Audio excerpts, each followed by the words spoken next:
Pode, bom dia a todos. Estamos dando início à sessão da 10ª turma do dia 10 de setembro de 2019. Algum registro? Presidente, eu queria fazer um registro saudando Vossa Excelência pelo evento sexta-feira, lançando o seu livro sobre contratos flexíveis, e igualmente o Dr. Antônio Gomes pelo Congresso Internacional na UFMG, 2 eventos ótimos, e a gente acaba não conseguindo ir nos 2, mas só mostra a qualidade dos desembargadores e juízes da terceira região.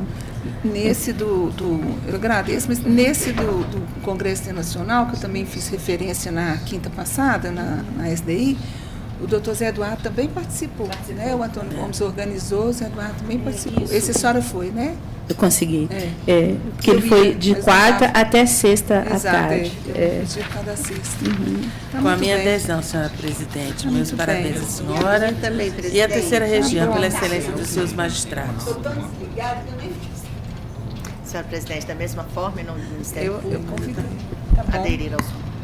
Muito obrigada. Bom, e agora eu indago aos colegas se têm interesse, se confirmam, ratificam os termos da ata da sessão anterior. Havendo oposição, fica aprovada na íntegra. Com a palavra agora o nosso secretário, doutor Guilherme, que vai dar sequência à sessão, seguindo a ordem regimental. Sustentação. Obrigado, bom dia.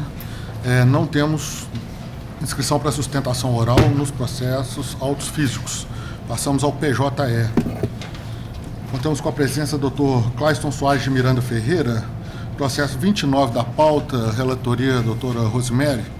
O processo será retirado de pauta conforme determinação da nossa presidente. 29. Qual que é o motivo? Sobrestamento? Tá. Sim, nós estamos fazendo a análise da inépcia, da inicial, e devemos fazer então o afastamento, em razão de uma possibilidade aqui. Quem que é o advogado? Eu estou. O senhor está. Deixa eu localizar no meu aqui. Terceiro do seu julgamento. O senhor está por quem? Pela empresa. Comercial de Alimentos Pires e Coscarete. Pois é, se houver afastamento inicial, e há uma colocação nesse sentido, aí o processo tem que voltar. Então nós vamos fazer o exame, por isso nós estamos retirados. Muito obrigada ao senhor. Bom dia, com Deus. Bom dia. Dentro das...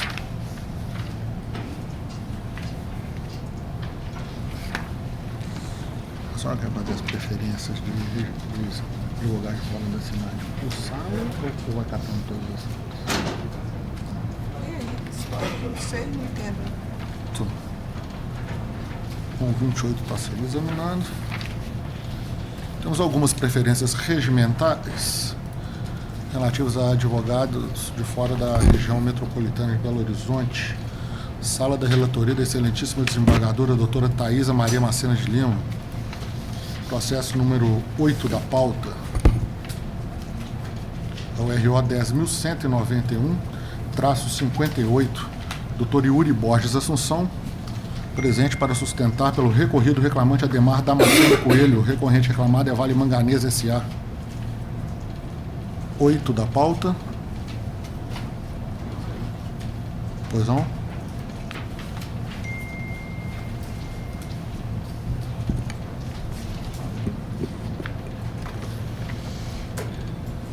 Bom dia, doutor. Com a palavra, a desembargadora Thaisa. Bom, eu reconheço o recurso ordinário interposto pela reclamada, dou-lhe provimento para reconhecer a coisa julgada, extinguir o processo sem julgamento do mérito, excluir a condenação dos pagamentos subvenciais e condenar o reclamante ao pagamento dos honorários subvenciais em favor da reclamada no importe de 5% do valor atribuído à causa, observada a suspensão de exigibilidade da referida verba. Custas em reversão pelo reclamante no importe de R$ 1.743,04, calculado sobre o valor da causa. Só retificando, Acusa recebimento de memorial. Sim, que os honorários seriam em favor dos advogados da reclamada, como a senhora Os honorários, escreveu. advogados da reclamada, Eu quero dar reclamada. mas aplicando a suspensão da exigibilidade deles. Ok. Doutor, com a palavra, então. Obrigado pela palavra. Excelentíssima presidente, Rosimério de Oliveira Pires, gostaria de saudar. Excelentíssima desembargadora relatora, Thaisa Maria Maceno de Lima. Excelentíssima desembargadora Adriana Campos de Souza.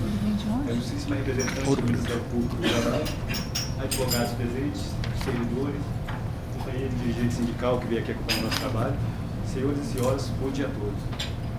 Inicialmente, eu gostaria de dizer que é uma honra estar aqui utilizando a palavra desse tribunal.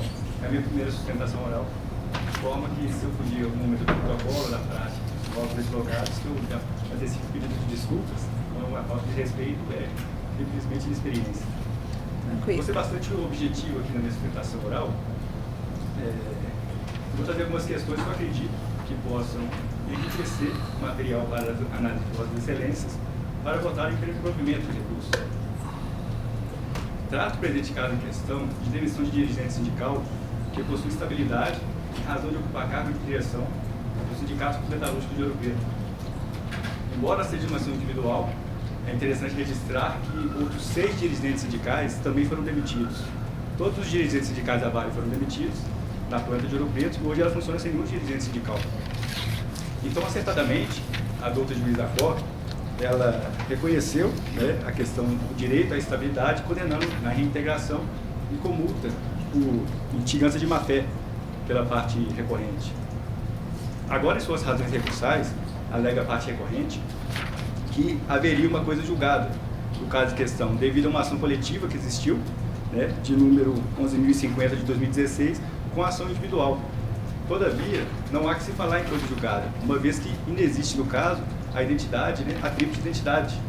Naquela ação coletiva, a parte era o sindicato, nessa parte é uma ação individual, que a parte é o senhor Ademar. Tampouco existem causas de pedir e pedidos idênticos. Naquela ação, discutiu-se a nulidade das demissões em sentido geral, em razão da não negociação com o sindicato e por tratar de demissão em massa de trabalhadores. Na presente ação individual, está discutindo a questão da estabilidade sindical. Na coletiva, não se discutiu, em momento algum, questões específicas, individuais de cada trabalhador. Então, neste sentido, essa colenda, 10ª turma, já decidiu, no caso 11.260 de 2017, disponibilizado no dia 26 de 4 de 2019, tendo como relator convocado o excelentíssimo Victor Salino de Moura Eca, de que não há de se falar em coisa julgada quando se tem uma ação coletiva em detrimento de uma ação individual. Ademais, outro argumento utilizado pela empresa seria de que os dirigentes sindicais eles teriam recebido alguma indenização adicional daquele acordo, o que não é verdade, né? E um dirigente sindical não recebeu 1 centavo a mais do que os outros em razão da estabilidade. Os critérios para a divisão dos valores, ele foi proposto pelo Ministério Público do Trabalho em uma audiência de conciliação. Nós juntamos a ata da audiência aqui, as folhas 385 do processo, e provamos também o valor recebido, né? O recibo do valor recebido, as folhas 386, o extrato do sindicato, mostrando o valor que foi pago a cada um dos substituídos, as folhas 387, com uma planilha de valores descrevendo o valor que cada um deles recebeu. Então também, nenhum dirigente sindical não recebeu nenhuma indenização. O critério foi o tempo de casa daqueles trabalhadores. Os que trabalharam mais tempo ganharam mais, os que trabalharam menos tempo ganharam menos. Então, afastando a preliminar de coisa julgada, no mérito, também não assiste razão à parte recorrente. Alega recorrente Eu não enfrentei o mérito. que, devido à questão do encerramento das atividades da fábrica, os dirigentes sindicais não teriam direito à estabilidade. Mas o que ficou provado na instituição processual do trabalho do Ouro Preto é que a empresa não encerrou as atividades em momento algum. Doutor, Na verdade, doutor, sou eu. Nós não enfrentamos um mérito, pelo menos na decisão por hora da doutora. E nós costumamos fazer o seguinte: quando não há enfrentamento do mérito, a sustentação para nas preliminares. Se essas preliminares forem ultrapassadas, aí a gente devolve e o senhor analisa, o senhor faz a sua sustentação de mérito, tá bom? muito obrigado, excelência. Sobre, então, as preliminares, o senhor termina. Sim. Tá bem. Muito bem, a votação. Doutora Thaisa? Bom, o meu entendimento, com a base esteada no Código de Defesa do Consumidor, é que realmente não há nem litispendência, nem coisa julgada quando há ação coletiva e ação individual. Mas, nesse caso, há uma especificidade. O reclamante participou do acordo e, nesse acordo, foi dada quitação ampla. E ele recebeu valores aqui, ó. Nos termos do acordo, 28 empregados da reclamada, dentre os quais se insere o reclamante, receberam indenização. O total da indenização para esses 28 foi R$ 884.834,12. Não se discutiu, não, mas o entendimento é que quando a parte da quitação ampla no acordo, está tudo englobado. Então, eu cito aqui jurisprudência nesse sentido. Coisa julgada na ação coletiva e no acordo e na ação individual, em razão dessa celebração do acordo e que o reclamante recebeu pelas verbas rescisórias. Se recebe pelas verbas rescisórias, está incluído aí tudo que diz respeito à extinção do contrato, somente nos termos da quitação dada.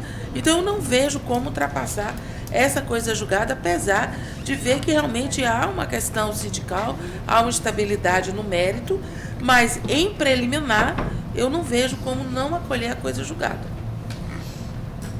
Não tem muito a acrescentar, não. É isso mesmo. Reclamante tinha ciência do ajuste, a senhora mesmo fala aqui da ação coletiva, se beneficiou, recebendo indenização considerável, e esse acordo foi homologado em 2017, a ação individual dele em janeiro de 2018. Eu estou totalmente de acordo. Doutora Adriana. De acordo, presidente. Fica, portanto, proclamada a unanimidade nos termos de voto da relatora. Não tendo ido ao mérito, então, nós encerramos por aqui. Muito obrigada. Bom dia, senhor. Presidente, pela ordem, doutor Guilherme, na hora que eu cheguei, veio me alertar sobre um processo que está na pauta, que tem uma advogada aqui presente. Eu fui verificar e, realmente, quando eu despachei o processo para entrar em pauta, havia um recurso só nos autos. Só que depois foi anexado um outro recurso que ainda estava no prazo. Quer dizer, a vara mandou antes de encerrar o prazo e chegado aqui. Na mesma semana eu coloquei em pauta, então ele está na pauta de hoje. Tá. Então ele vai ser retirado de pauta para que eu possa dar à vista para comprovações do outro recurso. Nem isso? Não teve nada. O juiz recebeu o recurso sem dar à vista para comprovações. E Então, recebeu ainda dia tem 30. essa diligência. Ele foi despachado para a pauta dia 26 de agosto. Nossa, Então, o recurso foi anexado aos autos no dia 30. Guilherme já Então, sabe esse processo, número 28, que é o 0010 563. 563/12/2018, será retirado de pauta para ser processado o recurso que falta. É a senhora que é advogada? Sim.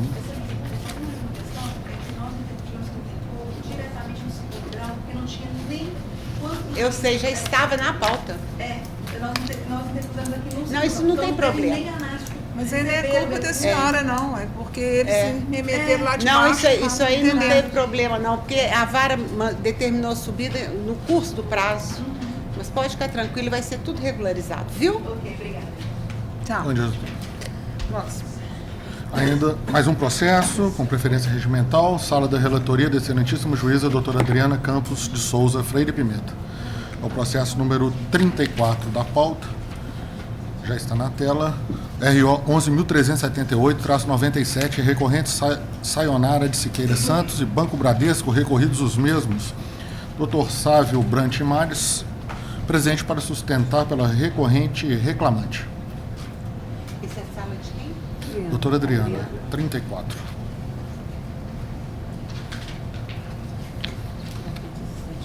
Doutora Adriana, a senhora teria já, então, a conclusão alterada, pelo menos? Porque a senhora fez divergência e ela acolheu. O que é, hein?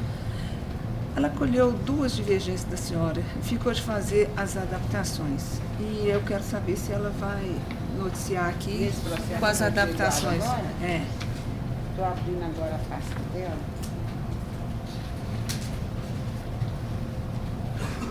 Essas adaptações. Se quiser dar um tempinho, a gente... Eu já posso ir lendo com ela. Mas a senhora já vai ler com as divergências acolhidas?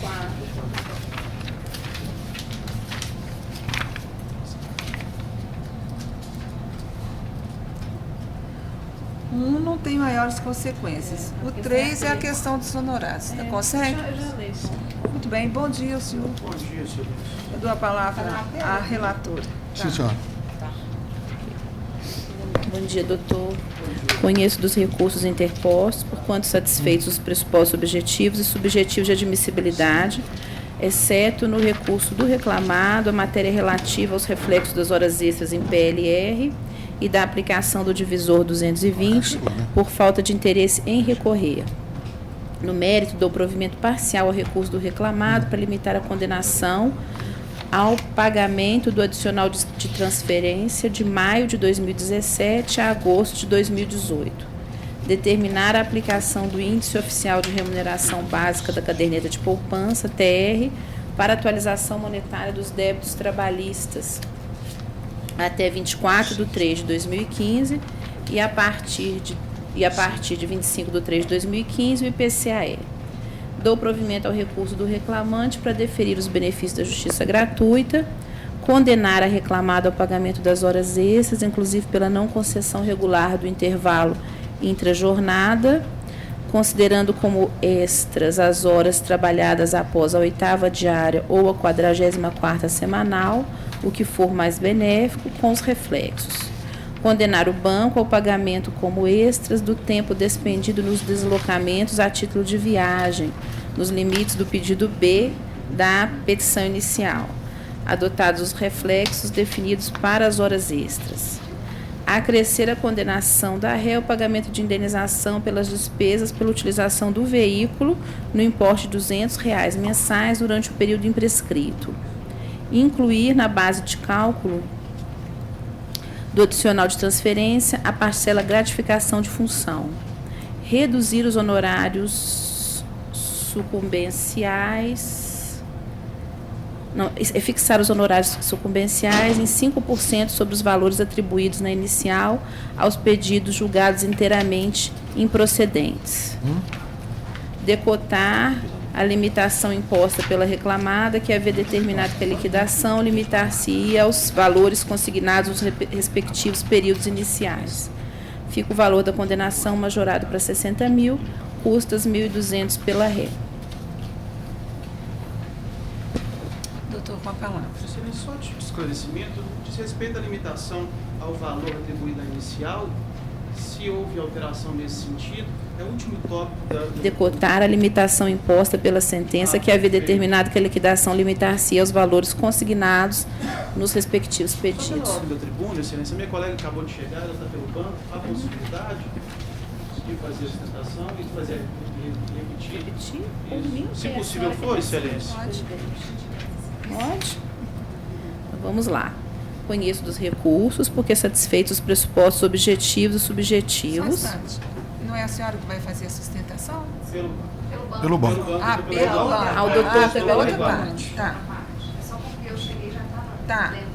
Tá bem. Então, vamos lá. Então, conheço, exceto da matéria relativa aos reflexos de horas extras em PLR e a aplicação do divisor 220 por falta de interesse. No mérito, dou provimento parcial ao recurso do banco para limitar a condenação ao pagamento do adicional de transferência de maio de 17 a agosto de 18, determinar a aplicação da TR até 24 de março de 2015 a partir daí o IPCAE. Provimento parcial ao recurso do reclamante para deferir a justiça gratuita, condenar a reclamada ao pagamento de horas extras, inclusive pela não concessão do intervalo, nos termos da fundamentação, consideradas extras as horas trabalhadas após a 8ª e a 44ª semanal, o que for mais benéfico, com reflexos. Condenar o banco ao pagamento do tempo despendido nos deslocamentos a título de viagem como extra e reflexos. Condenar a ré ao pagamento da indenização pelas despesas da utilização do veículo no importe de R$200 mensais durante todo o período imprescrito, incluir na base de cálculo do adicional de transferência a gratificação de função, fixar os honorários em 5% sobre os valores atribuídos na inicial aos pedidos julgados improcedentes, decotar a limitação imposta pela sentença que havia determinado que a liquidação limitasse aos valores consignados nos pedidos iniciais e majorar a condenação para 60 mil, com custas de 1.200 pela reclamada.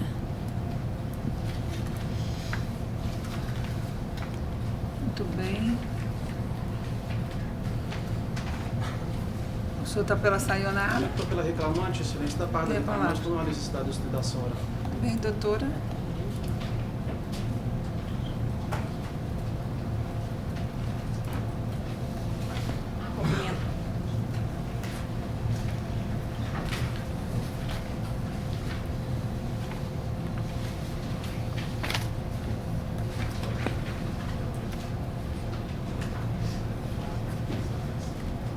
Cumprimento a todos com um excelente dia. Peço desculpas por ter que solicitar a leitura do voto novamente.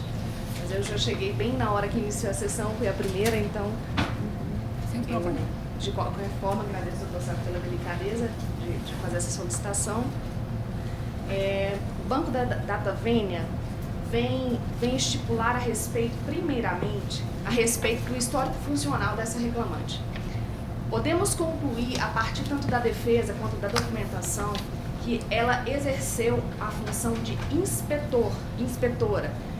inspetora-geral de 1/12 de 2010 a 28/2 de 2018. E inspetoria-geral, trabalhava também na inspetoria-geral de 1/3 de 2018 a 1/9 de 2018.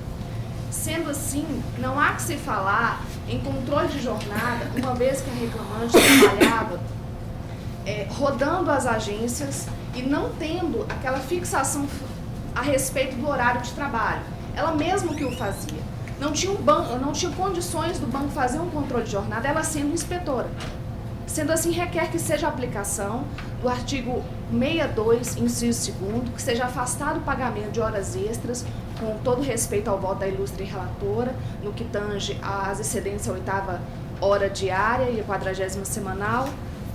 Sendo assim, resta claro a partir da documentação anexada aos autos, tanto quanto da instrução processual, de que ela trabalhava sem controle de jornada, estava pelo artigo 62, inciso 1º, retifico, e houve confissão da recorrida em seu depoimento pessoal, reconhecendo que ao sair da sua agência base para realizar os trabalhos de inspetoria, não havia necessidade de retornar à sua agência, e muito menos de passar primeiramente em sua agência. Vejamos, ela cita no seu depoimento pessoal, não havia obrigatoriedade de passar na agência base no início e no final das inspeções, ou seja, ela mesma fazia o seu horário de trabalho. As demais provas orais, ao contrário do entendimento contido na sentença primeira, deixa claro que o trabalho da recorrida era totalmente externo. Não era submetida a controle de jornada. A testemunha Washington Luiz de Rezende assim mencionou que não sabe informar se a reclamante saía de sua casa direto para o local de inspeção ou se passava pela agência, obrigatoriamente. Que a reclamante não possuía registro de jornada em cartão de ponto ou outro tipo. A testemunha Franciane de Souza Belize assim dispôs, o próprio inspetor define o roteiro de suas visitas. Nestas, o inspetor escolhe o item que verificará. Nas inspeções, ele já vem predeterminado. Em média, a depoente faz 2 visitas mensais, sendo 5 inspeções em média. O chefe imediato da depoente e da reclamante é o inspetor regional, e ele não tem qualquer subalternidade ao gerente da agência. Quanto ao depoimento do preposto, o interrogado preposto disse que a reclamante iniciava e terminava sua jornada dentro das agências, que visitava ao mesmo a agência da base, tendo liberdade para fazer os horários que bem entendesse. Portanto, resta nítido que, diante do caso concreto, resta evidente que a recorrida elaborava em jornada externa, com confissão da própria recorrida, com depoimento pessoal de 2 testemunhas, com confissão a respeito da jornada externa do preposto resta claro e evidente que ela trabalhava sob o artigo 62, inciso 1º, sendo de jornada externa.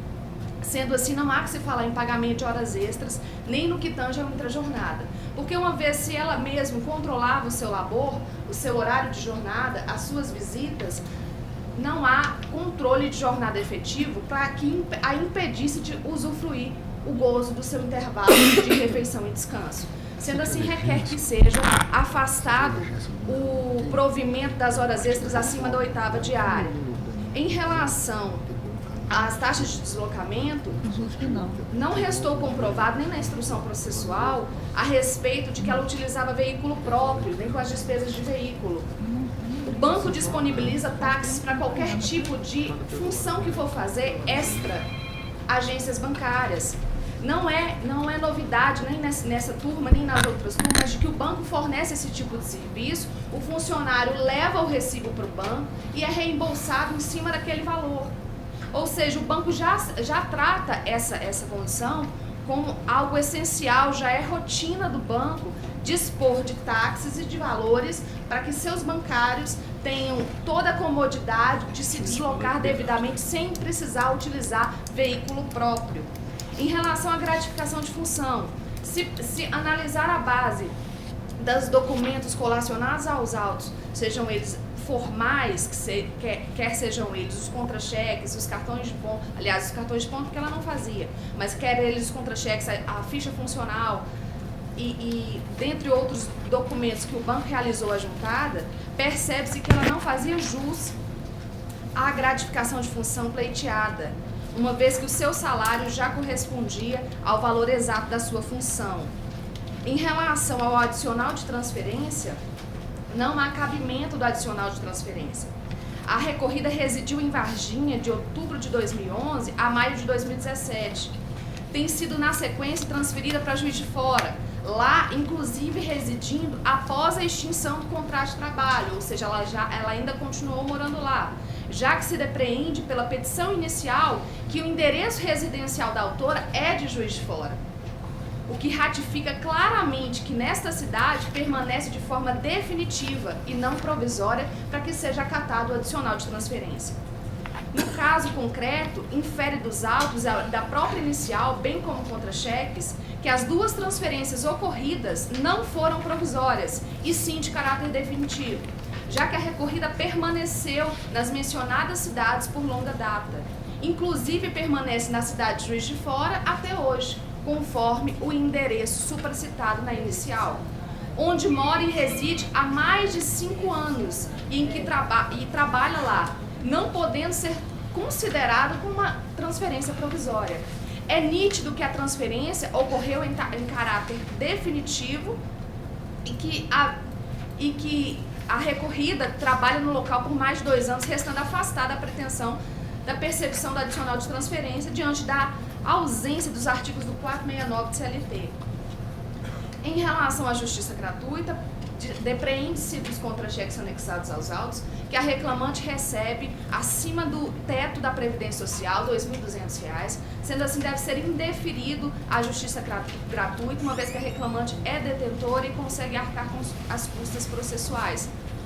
Em relação à PLR, uma vez que ela foi dispensada em 2018 e a cláusula da convenção coletiva é clara neste sentido, que o empregado ele tem que estar em efetivo labor na data do recebimento da PLR. Uma vez que ela foi dispensada antes da data e não estava no efetivo labor, não há que se falar em pagamento da PLR, seja no quesito nem ao menos proporcional, e que seja afastado a projeção do aviso prévio neste sentido. Requer a aplicação da TR, data vênia, e pelo princípio da eventualidade, que se assim não o for, pelo entendimento dessa turma, requer que seja ao menos modulado os seus efeitos a 24/3/2015 até a data da reforma trabalhista. Lado outro, em relação às diferenças salariais, não há que se falar, uma vez que os salários devido à autora foram pagos adequadamente conforme os contra-cheques, bem como a rescisão contratual, razão que não há que se falar em pagamento, pois constituiria bis in idem, uma vez que não há diferenças salariais a serem pagas. Os honorários advocatícios requer que sejam pagos a esta hora recorrente, uma vez que é detentora também do direito. Os honorários advocatícios são de natureza de caráter alimentar e, tendo dado honorários de sucumbência em relação a reclamante, requer essa hora recorrente que também sejam pagos honorários de sucumbência em relação a esta hora recorrente, uma vez que versa sobre o princípio da igualdade, princípio magno da nossa Carta Magna. É o que se requer e agradece. Doutora Adriana, faz algum comentário? Algum esclarecimento?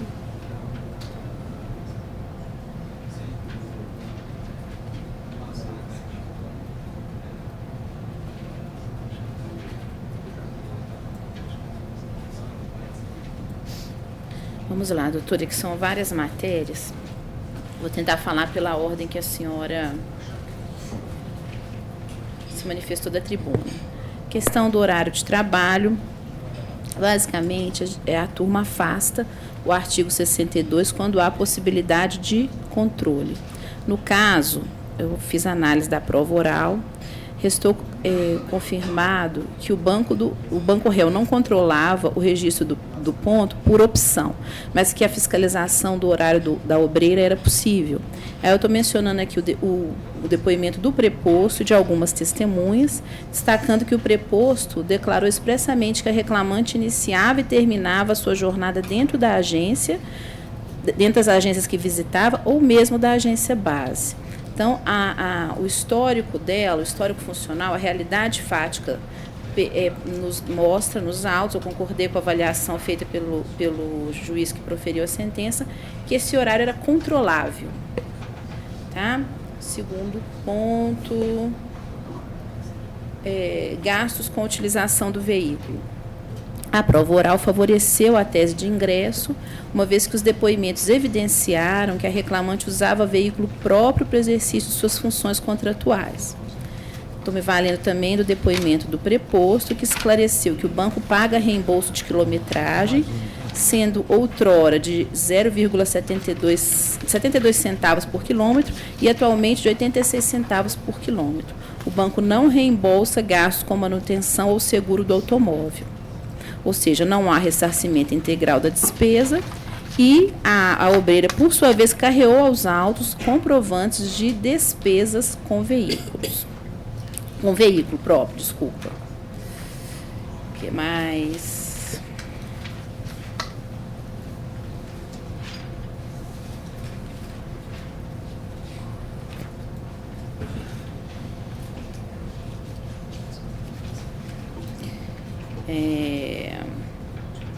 Adicional de transferência. Mencionei aqui o histórico da autora, concluindo que as transferências foram incontroversas. O direito ou não ao recebimento adicional está atrelado às constatações de ter havido mudança de domicílio.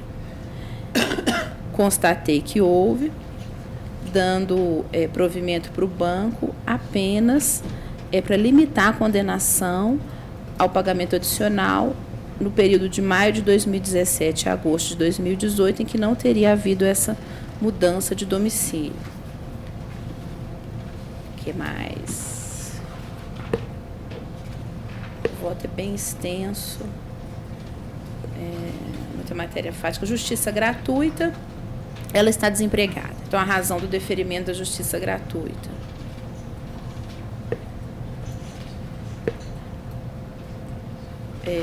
Honorários da sucumbência, eles são assegurados ao banco réu apesar da justiça gratuita.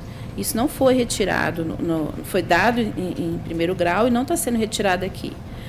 Percentual de 10% arbitrado na sentença guarda razoabilidade com o trabalho realizado nos autos. PLR justifica-se pela participação ou colaboração da trabalhadora para o desempenho e sucesso do empreendimento. Conforme pontuado pelo juízo de origem, o período de aviso prévio integra o contrato para todos os fins, razão pela qual é assegurado também para fins de PLR. Diferenças salariais, o entendimento é que não houve impugnação específica e estou concordando com essa análise que foi feita também no juízo de origem. Em resumo, presidente, eu mantenho o voto. Presidente, minhas divergências são as seguintes. A relatora acolheu a redução dos honorários a 5%, mas continuo achando que há uma contradição no voto com relação à fundamentação genérica de não aplicação do direito material da Lei 13.467, que lá o voto diz textualmente que não se aplicam, embora o contrato tenha ultrapassado a data de vigência da lei, e, ao mesmo tempo, quando examina o artigo 384, a hora extra pela não cumprimento do artigo 384, aplica a lei. Mas com isso eu concordei também, doutora. Eu só vou fazer as adaptações. 1 e 3 eu concordei. Tá a mesma coisa. Eu coloquei nas anotações. Certo. E quanto à multa do 477, estou mantendo em deferimento um motivo diverso. Porque hoje sabe-se que, além do pagamento, tem que se entregar os documentos que comprovem a comunicação da extinção contratual para todos os documentos. E, em qualquer caso, o prazo alterou para a inclusão do aviso prévio indenizado, que nesse caso foi de 90 dias. Então, o que levou o término do contrato para 31 de agosto de 2018, sendo tempestiva a rescisão feita no dia 17/9 de 19. No que diz respeito ao intervalo intra-jornada, que é a principal, por causa do posicionamento dessa turma, porque em se tratando de jornada externa, longe dos olhos do empregador, essa turma tem adotado a presunção de gozo regular, segundo a própria conveniência do empregado. Então, essa é a principal no que diz respeito ao direito material. Então, são essas divergências, como eu já havia lançado há mais tempo. Vê se eu entendi. A senhora aceitou, inclusive, a questão do direito intertemporal, e isso, possivelmente, é o que a doutora está acusando, faz uma alteração na sua fundamentação na multa do 477. Pelo menos foi o que eu percebi, porque eu não voto nesse processo, mas eu tenho que falar como presidente, já que nós vamos fazer o registro aqui da súmula.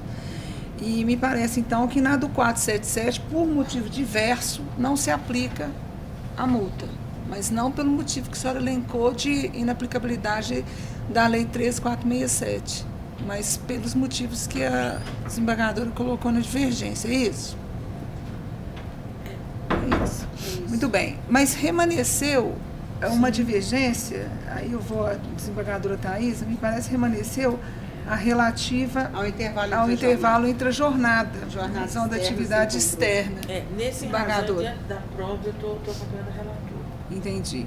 Sem mudar a posição, mas em razão da prova ficou demonstrado. Nesse aspecto, presidente. Então, é nesse assunto que a senhora vai ficar vencida, né? Eu farei as adaptações. Ok. Muito bem. Prevalece, portanto, o voto da relatora, a proposta da relatora, com o voto vencido da desembargadora Maria Laura, no que se refere ao intervalo intra-jornada. Isso. Muito bem. Bom dia a todos. Tenham um bom dia. Bom dia. Separa donde? Próximo. Ainda na sala, relatoria, doutora Adriana Campos, temos uma última preferência regimental. Já temos contato com o juiz de fora, doutora Jussiele. Bom dia, a senhora nos escuta bem? Bom dia, excelência, sim. Você não quer, não, preferência? Processo número 24 da pauta. 24. Da pauta, doutora Adriana Campos, é o RO 10.788-96. A doutora Jussiele Oliveira Aquiles está inscrita para sustentação pela recorrida reclamada Mercedes-Benz do Brasil. Recorrente reclamante Bruno de Oliveira Silva. 24. Bom dia, doutora. Bom dia, excelência. Com a palavra, a relatora, doutora Adriana Campos Pimenta. Bom dia, doutora. Conheço do recurso ordinário interposto pelo autor. No mérito, nego-lhe provimento. Muito bem. Doutora, a princípio não estou vendo divergência aqui. E o provimento foi favorável aos interesses da sua cliente reclamada, né? Porque foi negado o provimento do recurso reclamante. Eu resguardo a senhora o direito à sustentação caso haja divergência, ok? Ok, Excelência. Colho os votos. Doutora Maria Laura? Estou de acordo, presidente. Doutora Thaisa? Fica, portanto, proclamada a unanimidade. Nós temos o voto da relatora. Bom dia, senhora. Bom dia, obrigada. Próximo. Passamos à sala da relatoria da excelentíssima desembargadora, doutora Maria Laura Franco Lima de Faria.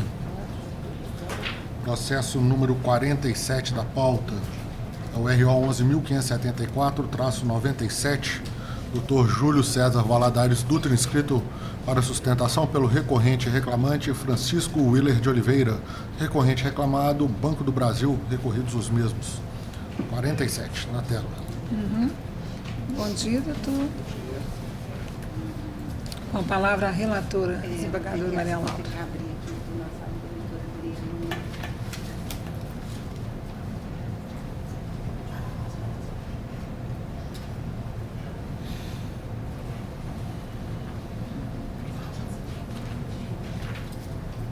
É Banco do Brasil, Francisco Willer? É? A súmula do voto é a seguinte.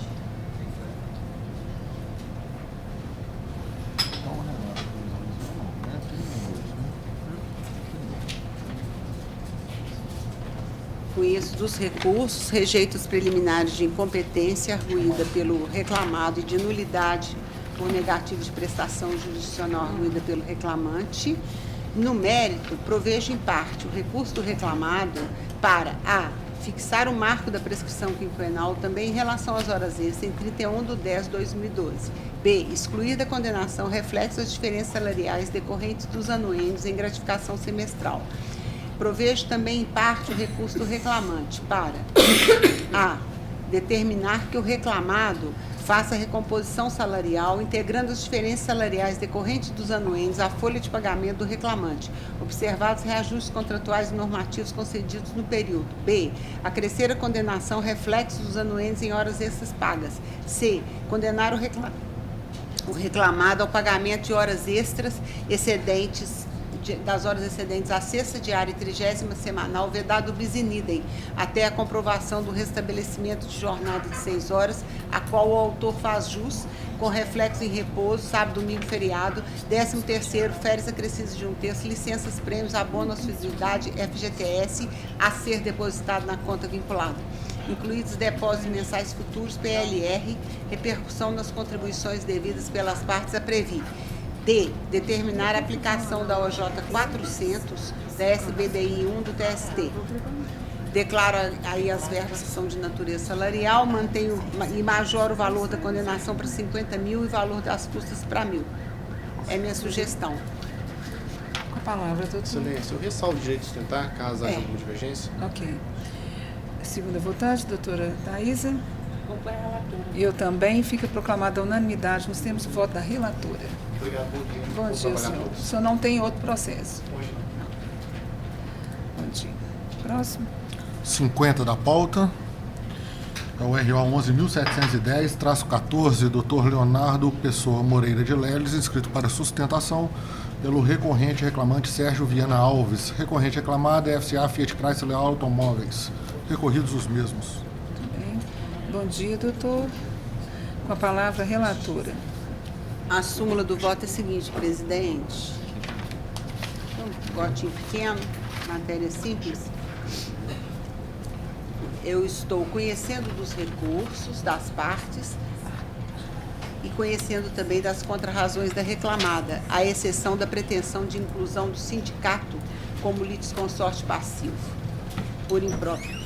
No mérito, estou negando o provimento ao recurso da reclamada e provendo em parte o recurso do autor para crescer a condenação, pagamento de 30 minutos extras por dia, acrescidos de adicionais convencionais ou a sua falta do adicional legal de 50% durante todo o contrato, observados os critérios de cálculo fixados na fundamentação, mais reflexo em repouso, aviso, férias mais 1/3, 13º e fundo de garantia mais 40%. Estou arbitrando o valor da condenação de 20 mil com custo de 400 e declarando a natureza das parcelas. Tem interesse em sustentar? Tá. Doutora Thaisa?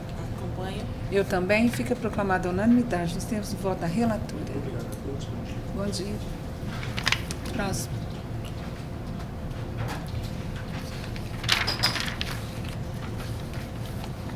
É o processo, ainda na sala, doutora Maria Laura, processo número 15 da pauta, é o RO 10.188-75.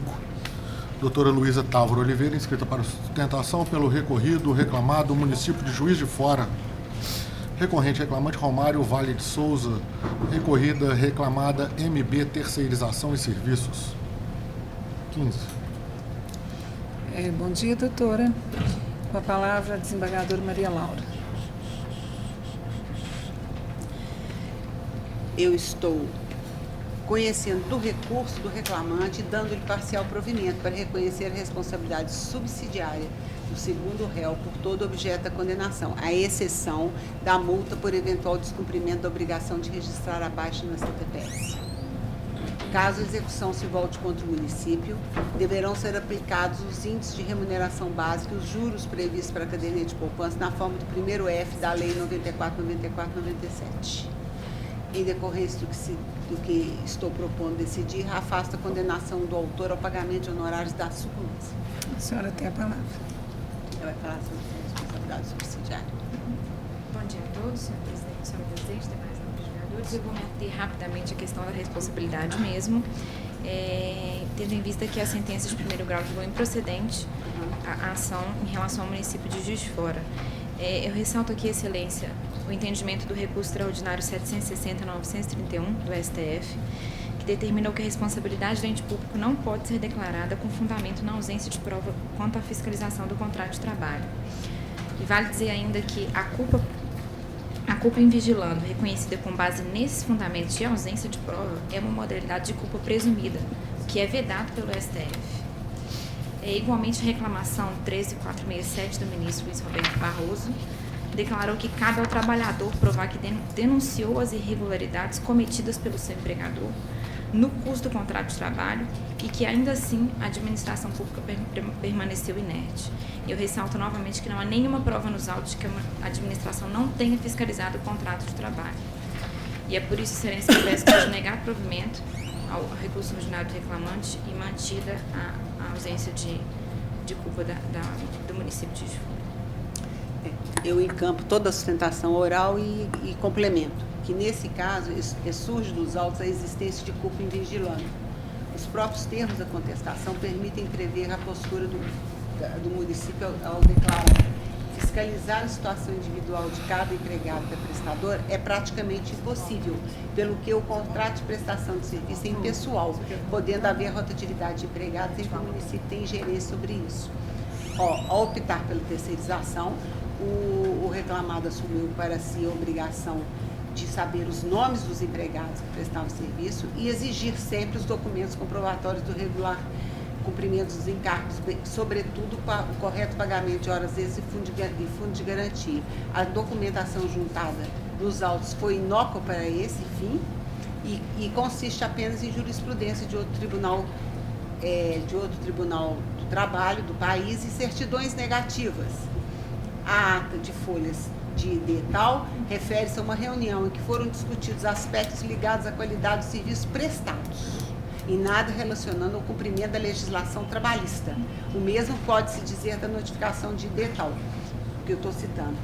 Ainda, além do mais, a notificação de detal evidencia que em 9/11/16 o município já tinha ciência de irregularidade, sobretudo no tocante ao fundo de garantia, e nenhuma atitude ele tomou. Então, acho que os autos têm a prova da ausência de vigilância, tem totalmente a prova da não fiscalização do contrato está nos autos. Então, não há nem falar em ônus da prova de quem que é o ônus. Então, por esse motivo é que eu estou reformando a sentença e provendo para reconhecer a responsabilidade subsidiária do município. Doutora Thaís?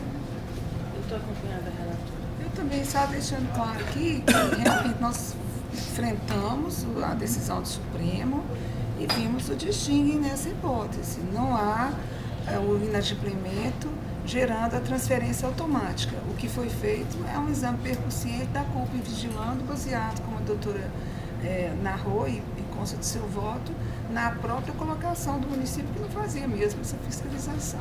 Quando ela diz não há ônus da prova, nós já tivemos muito conversa sobre isso, é porque ela diz que não precisa nem enfrentar a questão do ônus, porque a prova já está revelando de quem é a culpa que se está apurando.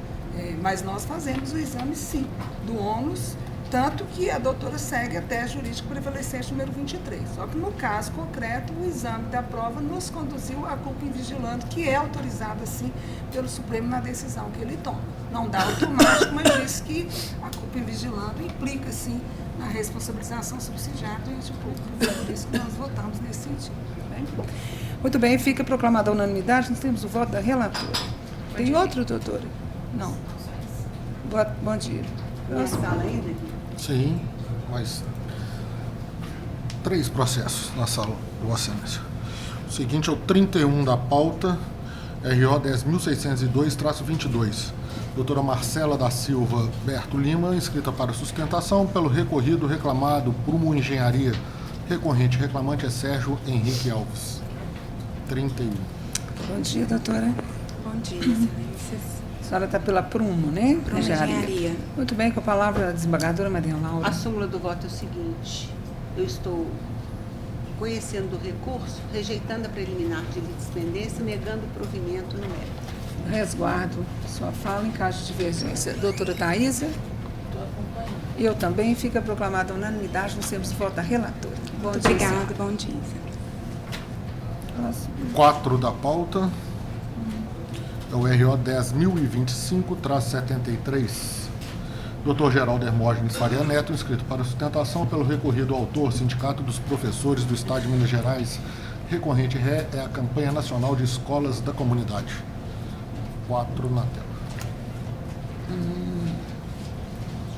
O fundamento é o seguinte, presidente. Bom dia, doutor. Palavra, desembargador. Eu estou conhecendo o recurso interposto pela reclamada e dando-lhe provimento para conceder os benefícios da justiça gratuita, absolvendo da condenação ao pagamento das custas processuais, a qual fica autorizada a buscar junto aos órgãos próprios a devolução após o trânsito em julgado. B. Absolver a reclamada da condenação à obrigação de abster de realizar dispensa coletiva dos trabalhadores sem prévia oitiva do sindicato autor, de se abster de realizar acertos rescisórios relativos a contratos firmados antes de 13/11/17, sem intervenção do sindicato, se abstendo de fornecer ao autor, no prazo de 10 dias contados do trânsito em julgado dessa decisão, cópia de aviso prévio concedido aos professores dispensados em dezembro de 2017, bem como de reintegrar os professores dispensados em dezembro de 2017 no estado de Minas Gerais, com exceção da cidade de Caratinga. Ficaram invertidos os ônus da sucumbência, atribuindo-se ao sindicato a responsabilidade pelo pagamento de honorários advocatícios em favor da ré correspondente a 10% do valor da causa. Fixo o valor das custas em 200, calculado sobre 10 mil pelo sindicato. Excelentíssima desembargadora presidente, a pessoa de quem cumprimento todos os presentes, inicialmente pedimos vênia ao entendimento da doutora desembargadora relatora, uma vez que entendemos ter a sentença ACO analisado e julgado o feito de forma precisa, data máxima vênia, uma vez que a Campanha Nacional de Escolas da Comunidade, SENEC, desde o ano de 2017, vem procedendo a dispensas em massa dos professores em todo o estado de Minas Gerais, fato que se agravou muito nos anos de 2018 e 2019. Importante ressaltar que nós estamos tratando aqui de dispensas onde os professores sequer as guias de seguro-desemprego, termo de rescisão de contrato de trabalho, chave de conectividade, sequer isso a entidade reclamada, ora recorrente, se prestou a fornecer. Não bastasse isso, a análise da decisão de primeiro grau no que diz respeito à não aplicação da lei 13.467 a contratos anteriores a esse período, entendemos também deverá ser mantida, pois reconhece a recorrente que não houve qualquer tipo de negociação coletiva com a entidade sindical hora recorrida e, mesmo com esse reconhecimento, mesmo dispensando os professores, mesmo não observando todas as regras legais, não buscando sequer sentar-se com a entidade sindical para negociar, manteve as dispensas, continua tomando esse tipo de procedimento 2 anos depois, algo que tem acontecido no estado de Minas Gerais com frequência. Podemos citar aqui algumas escolas de grande porte no estado que assim têm procedido, dispensado 30%, 40% dos seus professores, sem qualquer prévia negociação, recontratando-os muitas das vezes em PJs, algumas até em nível de terceirização. Mas nos atendo à ação presente, fazemos questão de insistir na aplicabilidade, sim, do artigo 2035 do Código Civil, da não observância do princípio da negociação coletiva, da afronta aos direitos dos professores, do não pagamento de verba acessória, o que, ferindo também, como bem dito em sentença, o artigo 477-A da CLT, não pode fazer com que prevaleçam as dispensas ocorridas eivadas de vícios insanáveis. O Sindicato dos Professores tem se postado nessas situações de dispensa em massa, buscando, inclusive, as entidades da Superintendência do Trabalho, Ministério Público do Trabalho e as escolas, muitas das vezes, elas têm, inclusive, se recusado até mesmo a comparecer em tais mediações, não aceitam qualquer tipo de negociação. E esse caso é um exemplo clássico e concreto do que está acontecendo pós-reforma trabalhista, com a dispensa de negociação coletiva para esse tipo de atitude. Fazemos questão de reiterar que, ainda com agravante de se tratarem todos os contratos discutidos de contratos anteriores à Lei 3.467. A questão da classificação do direito social dos trabalhadores, como bem tem dito o doutor José Eduardo nessa corte, onde, em ação da Faculdade Estácio de Sá, também deferiu liminar ao Sindicato dos Professores em mandado de segurança para que o direito de manutenção dos postos de trabalho fossem mantidos enquanto não houvesse negociações coletivas, precisam, data máxima vênia, ser observados. Infelizmente, no exíguo tempo que nos cabe, não teríamos como aprofundar em relação a toda essa questão social envolvida nessas dispensas, mas clamamos a essa douta turma que não só afetos aos fundamentos da decisão de primeiro grau, aqueles trazidos na petição inicial em contra-razões de recurso, a necessidade de se olhar com muita atenção a esse desmanche dos direitos dos professores que tem sido buscado e muitas vezes conquistado com atuações como a da instituição de ensino que ora recorre, que só na cidade de Unai, no último ano, efetivou mais de 100 dispensas de professores, sem, repito, entrega de guias de rescisão. Além disso,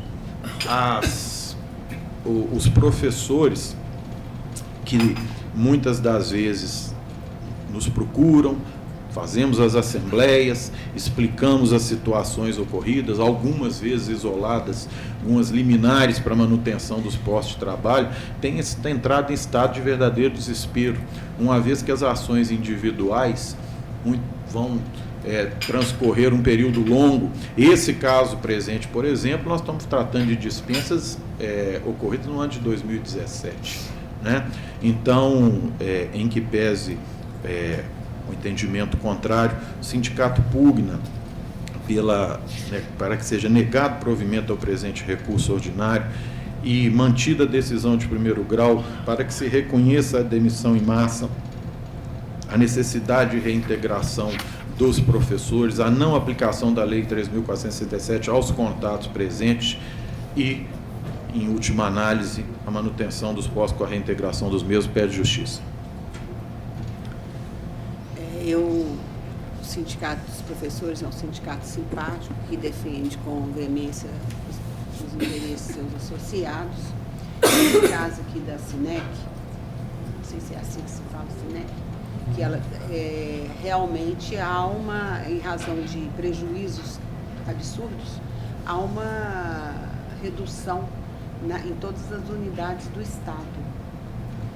E então é uma crise econômica que esse setor educacional privado está enfrentando com a evasão escolar, porque os pais tiraram os filhos das escolas, em razão da crise econômica, tiraram os filhos das escolas particulares e estão atrás da escola pública. E nesse caso aqui, considerado todo o estado de Minas, essas dispensas em 2017 são apenas 48. 48 dos professores ainda não tinham ajuizado a ação individual, o que permite concluir que em dezembro de 2017 a dispensa atingiu mais de 48 professores. 48 professores mais em Belo Horizonte. Eu estou colocando aqui que, sendo as dispensas realizadas em dezembro de 2017, quando, na vigência da lei nova, que introduziu o artigo 477A, a CLT, porque era uma coisa que não estava regulamentado legalmente, esse artigo está prevendo que essas dispensas plurimas ou coletivas equiparam-se para todos os fins, não havendo necessidade de autorização prévia de sindicato ou de celebração de convenção coletiva ou acordo coletivo para a sua efetivação. Trago jurisprudência do Tribunal Superior, já também nesse sentido, e já analisando isso, e por esse motivo é esse o resultado do voto. Está tudo explicadinho aqui, se prevalecer, o doutor terá acesso, poderá contestar, requerer, entrar com ele à vontade. Desembargadora Thaís?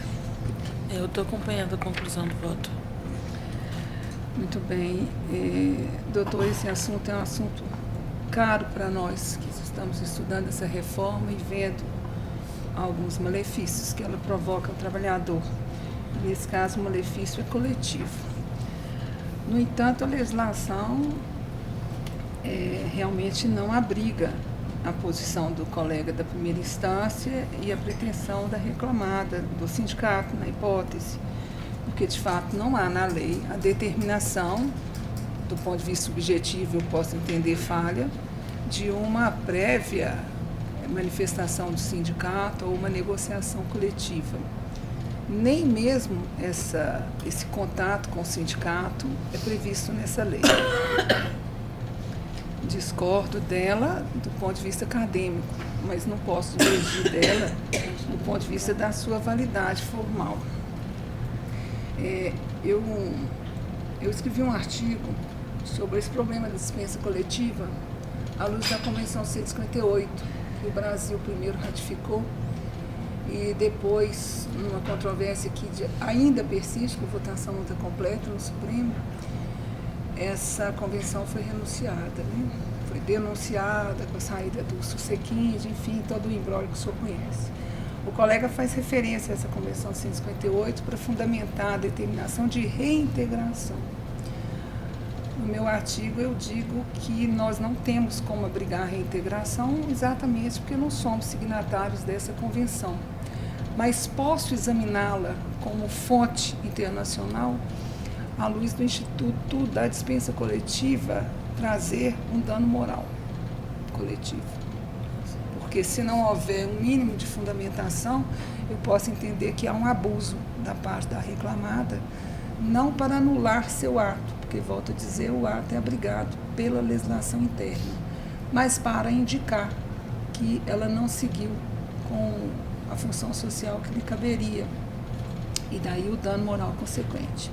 Daí que quando li a decisão do colega, que é uma decisão longa, detalhada, e li o voto da desembargadora também bastante detalhado, eu fui à sua inicial, porque quem sabe, mudando a decisão do colega, se teria o dano moral a examinar, e lá não há. Então, não me restou outra alternativa senão concordar nesta hipótese, porque nós já demos em outras hipóteses o dano coletivo. Nessa hipótese aqui, concordar com o resultado, como a desembargadora Thaisa diz, ressalvando fundamentos, porque entendo que a hipótese não é de nulidade, diante da ausência de justificativa da dispensa coletiva, que pode se constituir um ilícito passível de ressarcimento do dano moral consequente, mas cujo exame, volto a dizer ao senhor, não posso fazer aqui em razão dos limites estritos da lide. E assim voto. E fica, portanto, proclamada a unanimidade. Se Vossa Excelência me permite, dentro do que você está dizendo, nada a ver mais com o processo, mas só em título acadêmico, como Vossa Excelência bem disse, tivemos oportunidade, em virtude de Vossa Excelência, inclusive usando como fundamento em outras ações, onde exatamente o que Vossa Excelência diz, pedimos danos morais coletivos por entender esse contexto. Nas duas ações que ajuizamos, não foi deferido, apesar dos fundamentos, e tivemos que pagar honorários advocatícios em cima do pedido. Ainda temos essa dificuldade, mas agradeço a Vossa Excelência. Talvez um caminho seja o sindicato, é evidente que o senhor sabe disso, incluir nas negociações coletivas alguma cláusula de barreira impeditiva desse tipo de procedimento patronal. Para nós, realmente, é uma tristeza ter que aceitar essa situação. Bom dia, o senhor. Fique com Deus. Então nós vamos lançar essa ressalva? Vai relançar essa ressalva, por favor. Toda aqui, né? Pode pôr. Que ressalva nos seguintes termos, 2 pontos, quanto dispensa em massa. Bom dia. Ainda da doutora Maria Laura? Sim, última sustentação, sala da doutora Maria Laura, o processo número 42 da pauta. Sim, 42, é o RO 11.387, traço 51. Dr. Reinaldo Belli de Souza Alves Costa, inscrito para sustentação pelo recorrente reclamado consórcio CCM Pavotec, recorrentes consórcio Pavidez Sagendra, DR e Jorge Figueiredo da Silva. Os recorridos são os mesmos e DENIT. Na tela, o 42. 42? Uhum.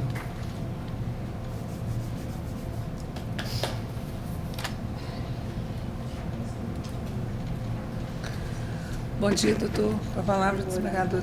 Só um minutinho. Consórcio, né? Uhum. Departamento de elite, BR, elite. Vamos lá. Esse aqui, eu estou conhecendo do recurso. Vou começar do princípio.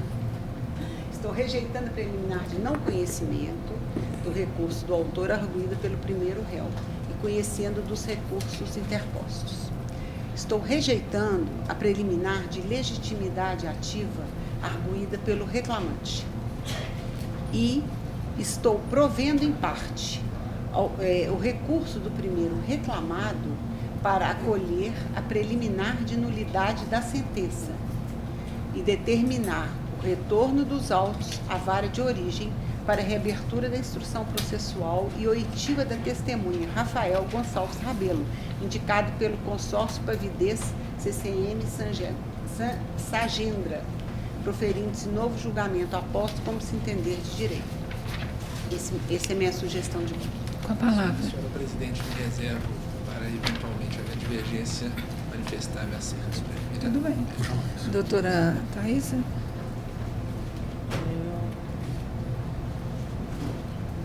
É aquele dos repousos, né?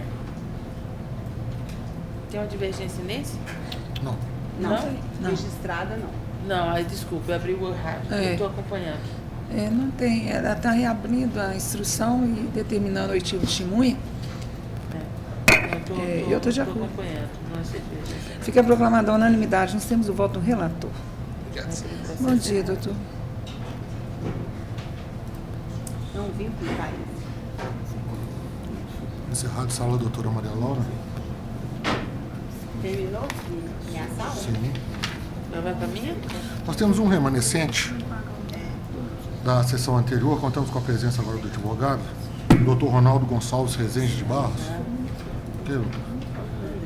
dentro da preferência regimental. O Dr. Ronaldo já fez sua sustentação, foi isso? Ok. Está na tela. Remanescente, relatoria, doutora Adriana Campos, sala de remanescentes. É o número 1 dessa pauta, o sumaríssimo 10.372. Então, sala remanescente da doutora Adriana, um remanescente, é o número 1 da pauta. Sim. E tem alguém?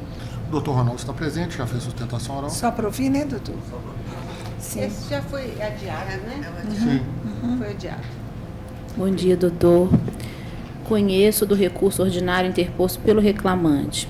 Rejeita preliminar de não admissão suscitada em contrarrazões. No mérito, dou provimento parcial para de ofício excluir a multa aplicada à testemunha Ícaro. Reconhecer o vínculo empregatício com a ré no período de 1/5/2018 a 2/10/2018 como atendente, remuneração mensal de R$1.000, determinando o retorno dos autos à origem para, considerando o vínculo ora reconhecido, apreciar os demais pleitos como se entender de direito. Muito debatido semana passada, né? Foi. É aquela que tinha a questão da litigante má-fé, testemunha Paula. Do Ícaro, Ícaro, não? Eu lembro do Ícaro, isso. É ele mesmo. É, eu não voto, doutora Adriana, doutora Maria Laura. Adequado à divergência. Isso. Doutora Thaís. Estou acompanhando a Aí foi bom, né? Fica proclamada a unanimidade nos termos de voto do relator. Valeu, da relatora. Valeu, sua sustentação aí. Próximo.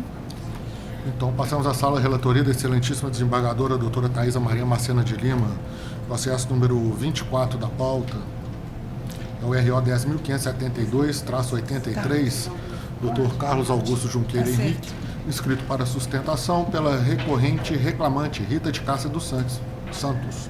Recorridos reclamados, Maria Auxiliadora de Oliveira Matos e Adirson de Carvalho Pedrosa. 24. 24 da pauta. Bom dia, doutor. Bom dia. Rita de Cássia, cuidador e doente. Estou mantendo a decisão de origem do caso. Já proclamou, né? Já deu a proposta dela, então só tem a palavra. Senhora desembargadora presidente, eminente relatora, eminente integrantes da turma, digníssimo representante do Ministério Público. A questão submetida a julgamento, ela tem uma característica singular. O que se busca aqui foge um pouco à aplicação comum do direito àquela aplicação mecânica. O que se busca? Definir quem deva ser figurado como empregador numa relação de emprego doméstico. No caso em questão, a regra geral no direito do trabalho já desqualificou o empregador quando se trata da relação de emprego normal. Já se despersonificou. Com relação ao emprego doméstico, notadamente nesse caso, dever-se-ia partir da busca de como se formou o contrato. Ora, a relevância do contrato se tem pelas pessoas que estão nele envolvidas em termos da sua vinculação com as obrigações que assumem. No caso específico, trata-se de uma cuidadora de idoso, que a família, ele e a mulher, não tinham condições de bancar a cuidadora de idosos. Então, nesse âmbito familiar, a irmã do idoso, acabou assumindo essa obrigação. E esse fato é expressamente reconhecido nos autos. Quem buscou a cuidadora de idosos, empregou e fazia a intermediação para efetuar o pagamento da obrigação, ou seja, para o adimplemento da principal obrigação do contrato de trabalho, foi o outro corréu.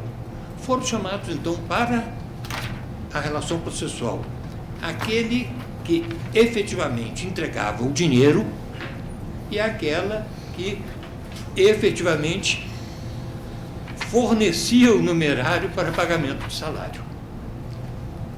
A eminente juíza Acor, de uma maneira simplória, com a devida vênia, acabou entendendo que não haveria uma subordinação direta da empregada com a pessoa que efetuava o pagamento. Recebia, sim, ordens, reconhece, porém estaria mais vinculada à esposa do idoso, então, cuidado. Ora, realmente poderia estar dentro da residência dela, vinculada também à esposa. Porém, a obrigação principal do contrato seria o pagamento do salário. O pagamento do salário, ela reconhece que fazia. Ela e outros irmãos, mas ela com caráter de principalidade. É por essa razão que, dada vênia do entendimento esposado pela eminente relatora, nós insistimos no provimento do recurso. Invocamos e gostaríamos que fosse exatamente procurado encontrar, não na expressão epidérmica da relação, o que ocorreu, mas na relação de fato estabelecida, de onde saía o numerário para pagamento do salário. Quem assumiu essa obrigação? E quem assumiu essa obrigação foi aquela pessoa que foi chamada para os autos. Por isso, excluí-la, para que estabelecesse uma relação trabalhista, uma relação de empregado doméstico com a pessoa que não tem, e já de antes não tinha nenhuma condição de pagar, é falar, empregado, infelizmente você deve ficar sem receber absolutamente nada.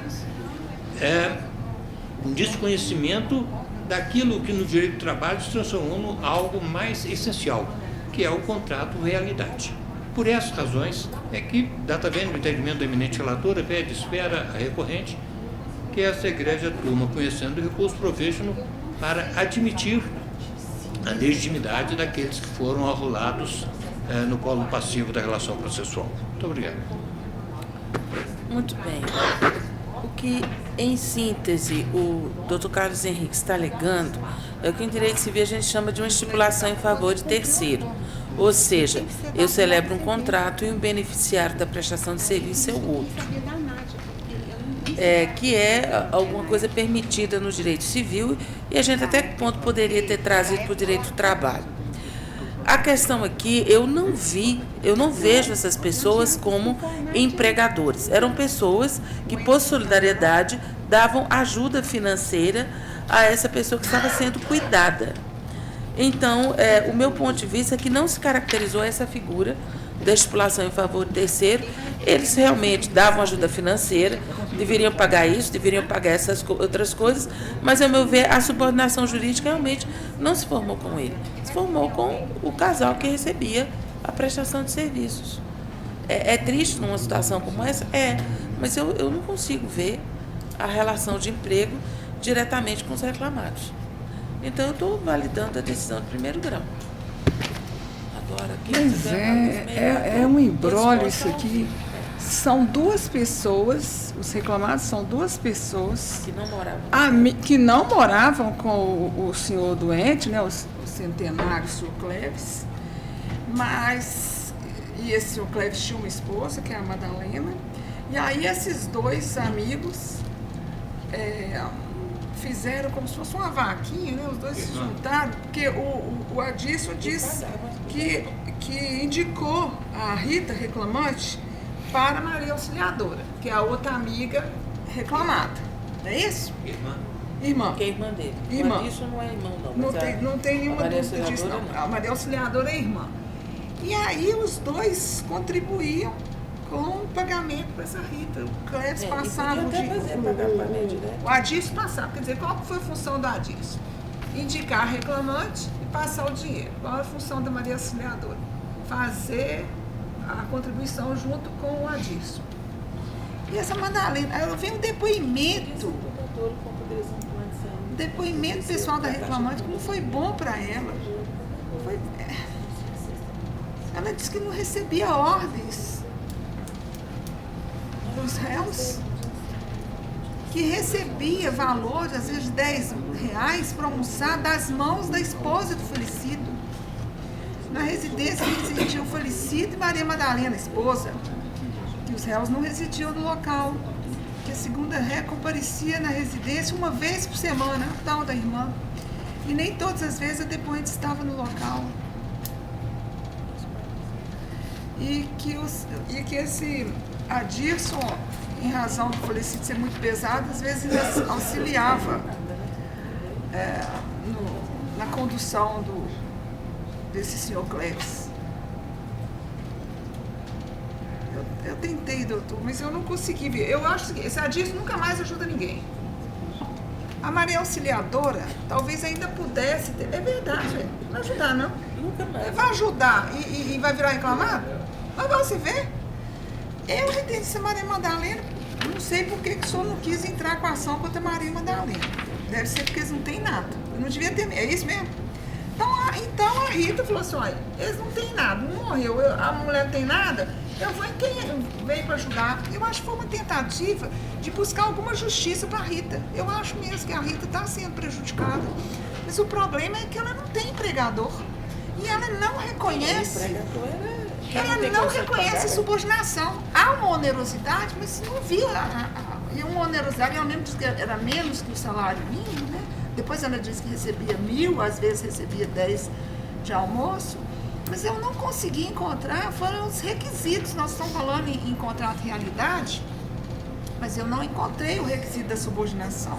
Porque ela recebia ordens, doutor, da esposa do falecido. Desses dois, não. Desses dois ela recebeu foi o pagamento e do Cleves nem isso. Do Cleves não, do Adirson, o outro reclamado. Então, doutor, eu fiz exame assim, porque é tão raro. Eu nunca vi uma situação dessa. Como é que a gente se surpreende, né? Então, de magistratura e de vez em quando aparece uma realidade mais rica mesmo para nós.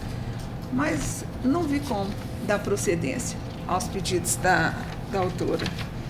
Tem que tentar verificar aí, ou na área civil, ou de novo, se voltar, se for o caso, essa Madalena e ver se essa família não tem, se os filhos, se não tem filhos, eu não sei os detalhes. Bom, eu concordo, então, com a colega desembargadora Thaisa, doutora...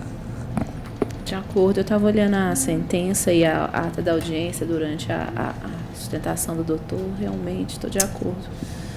Fica proclamada a unanimidade, nós temos voto da relatora. Um bom dia ao senhor, doutor. Próximo. Passamos à sala da relatoria da excelentíssima desembargadora doutora Rosiméria de Oliveira Pires. Processo número 27 da pauta. Pode chutar ninguém. 27 ao agravo de petição 10.926-78. Doutor José Vitor Vieira Diniz, inscrito para sustentação pelos agravantes reclamados Banco BMG, BMG Leasing, Arrendamento Mercantil, agravado reclamante José Geraldo de Rezende. 27 na tela. Bom dia, doutor. Bom dia, excelência. Então, o senhor está pelos agravantes reclamados, né? Isso. Ok. Doutor, a minha proposta é de conhecer o recurso, no mérito dar-lhe provimento parcial para reduzir o valor dos honorários periciais de 2.100 para 1.500 com custas pelos executados de 44,26. Não mudei mais nada. No índice de atualização não mudei, contribuição previdenciária gerador não mudei, então na base de cálculo não mudei, ficaram só os honorários periciais com redução. O senhor tem a palavra. Agora é salvo, doutora Rose, 27. Acho que alteraram ali a ordem, mas... É o da Rose ou é da... Doutora Rose, 27. Senhora Presidente, egrégia turma, dos representantes do Ministério Público, bom dia a todos. Senhora Presidente, na verdade, o objetivo da sustentação seria nem o mérito do agravo de petição, mas seria mesmo um esclarecimento, porque é o seguinte, esse agravo de petição ele foi interposto nos autos da execução provisória. No meio termo da interposição, inclusão em pauta e julgamento, o processo transitou em julgado, ou seja, a execução provisória se tornou definitiva. Acontece que a reclamada atravessou uma petição chamando o feito à ordem, informando que, na verdade, o processo não havia transitado em julgado, porque estava pendente de embargo de declaração no TST, o qual não foi julgado. O juiz de primeira instância, nos autos do processo principal, determinou a suspensão de todos os atos executórios. Inclusive, fomos despachar com o juiz de primeira instância, ele disse que se este agravo de petição tivesse sido interposto quando foi dada essa decisão, sequer seria conhecido, se estaria prejudicado. Então a gente ficou naquela questão, será que haverá julgamento, será que haverá suspensão? Porque, segundo o juiz de primeira instância, suspendeu geral. Inclusive, o agravo de petição, a matéria estaria prejudicada, entendeu? Então, seria mais esse esclarecimento. O que eu tenho, o seu esclarecimento não é o que está no... Não, justamente por isso que eu falei. Eu acho que diante dessa decisão, o senhor tem que se voltar ao juiz de primeiro grau, ver qual é a decisão dele, se a decisão dele vai ser agravável, porque o senhor pode me esclarecer o que o senhor quiser, mas isso não está no objeto do recurso, tá bem? Eu colho os votos, doutora Adriana. De acordo. Doutora Maria Laura. De acordo, presidente. E aí, só ver como é que Não, é justamente porque a gente até conversou. Na primeira instância, falou assim, doutor, o agravo já mandei para lá, já recebi, já mandei. Então, conversa lá, se for o caso, volta e a gente recorta. Aí só por extrema cautela. Estão aqui. Não, sim, com certeza. Ele vai ter que fazer essa apreciação lá. Adaptando. Fica proclamada a unanimidade, nós temos o voto relator. Okay, obrigado, bom dia a todos.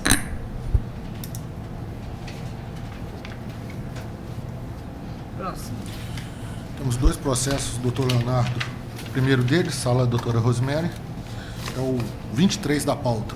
Sumaríssimo 10.753-88, recorrente Wesley de Lima Alves Oliveira, recorrido Seara Alimentos. Doutor Leonardo Augusto Bueno, pela recorrida reclamada. Reclamada? Ah, sim. Bom dia. Eu recebi da Seara um memorial, né? Agradeço. Muito bem. Eu conheço do recurso.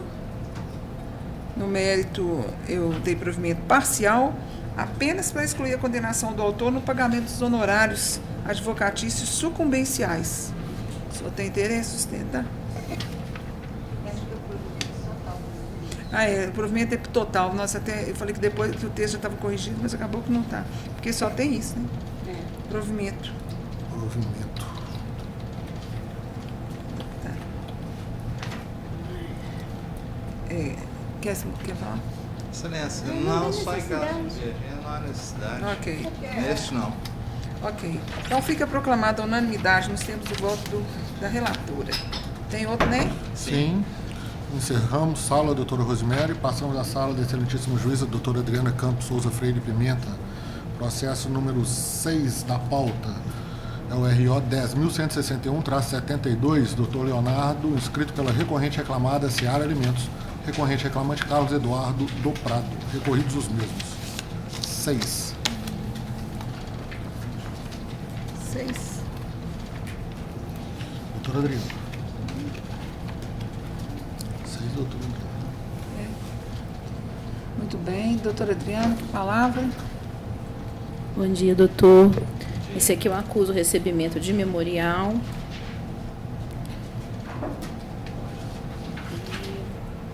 Vamos à conclusão.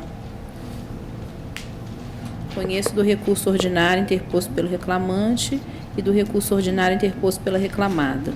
No mérito, dou provimento parcial ao recurso da reclamada para estabelecer que os honorários advocatícios devidos pelo autor serão calculados no percentual de 10% sobre os pedidos julgados totalmente improcedentes. E dou provimento parcial ao recurso do autor para acrescer a condenação, pagamento das diferenças de comissões fixadas em 20% sobre o salário variável percebido mensalmente pelo autor, decorrente da indisponibilidade de estoque no momento da entrega do aviso prévio FGTS com 40%. Deve ser reflexos, né? Acrescer a condenação, o pagamento de indenização a título de desgaste do veículo, fixado em R$ 200 mensais durante todo o pacto laboral. Estabelecer a TR como índice de atualização até 24 de março de 2015 e, a partir daí, o IPCAE, majorando o valor da condenação para 90 mil, com custas de 1.800 pela reclamada. Muito bem. Doutora, só para eu não voto nesse processo, mas só para compreender, a senhora não acolheu nenhuma das duas divergências vossas, né? Muito bem. As duas divergências são as seguintes. Uma com relação ao recurso do autor, em que houve negativa de provimento. Pode falar, doutora. Estou negando provimento ao recurso do reclamante no tópico do desgaste de veículo. porque ele próprio, em depoimento pessoal, disse textualmente, a empresa pagava um valor fixo pelo uso do veículo de R$ 1.100, o que deveria englobar todas as despesas com o carro. Este valor não dava, mas o depoente não sabe quanto gastava mais. Ora, se nem ele soube precisar qual o valor da despesa que pretende ver ressarcida, eu acho que o pedido dele, a meu ver, está fadado em procedência. E a segunda divergência diz respeito ao recurso da ré, porque eu provejo parcialmente para reconhecer que ele gozava do intervalo entre a jornada diariamente e excluir da condenação o pagamento de horas esses valores. Inclusive a jornada era externa, longe dos superiores e era, não há prova e foi deferido pela presunção. Com essas duas divergências. Bom, então já Sustentação matou metade, tá feita. já está feita. Era nesses 2 tópicos mesmo? Sim. Posso escolher os votos? Exatamente, para ser... Ficam julgamentos anteriores, onde o entendimento da turma já estava afastando o intervalo entre a jornada em relação à jornada de um vendedor externo que trabalhava fora da sede da empresa, diretamente nos clientes da reclamada. Então, não havia essa ingerência com relação ao intervalo. E em relação ao quilômetro rodado, ele mesmo não soube precisar, ele não apontou nenhuma nem por amostragem, qualquer diferença a seu favor, e muito menos ele fazia uma planilha, ou ele tinha algum canhoto, algum pagamento, algum comprovante desses abastecimentos, e tinha esse valor insuficiente para as despesas do gasto com o veículo. E o veículo também era utilizado para fins particulares. Aí que a confusão é maior ainda. Então seriam essas as ponderações da tribuna, e gostaria que fosse considerada a divergência apontada. Doutora Adriana? Eu não tenho, presidente. Já analisei, eu acho que houve prova testemunhal para justificar a ausência do intervalo, está fundamentado. Enfim, eu aguardo mesmo o posicionamento da turma e faço a adaptação se ficar vencida. Doutora Thaís, desempenho. Nesse caso, eu estou acompanhando as 2 divergências. Então, nas 2 divergências, numa que nega provimento ao recurso do autor contra desgaste do veículo e na outra do recurso da ré, em que provê parcialmente para reconhecer que o autor gozava de intervalo entre a jornada e excluísse essas horas da condenação, a doutora Adriana fica vencida e o voto fica por maioria. Fica proclamado assim nos termos do voto já proferido com essas adaptações. Obrigado. Tem outro, doutor? Não, encerrou. Tá certo. Satisfeito. Bom dia, senhor. Muito obrigado, excelência. Obrigado a todos. Permanecemos na sala relatoria, doutora Adriana Campos. Processo número 12 da pauta. É o RL 10.285-39, doutor Raimundo Cândido Neto, inscrito para sustentação pelo recorrente reclamado Hospital São Joaquim. Recorrido reclamante João Delfino de Souza. Tá muito bem. 12. Bom, o senhor é o neto, mas é filho do Raimundo ou filho de outro sobrinho, né? Muito bem, então, prazer estar aqui conosco e passo a palavra à relatora.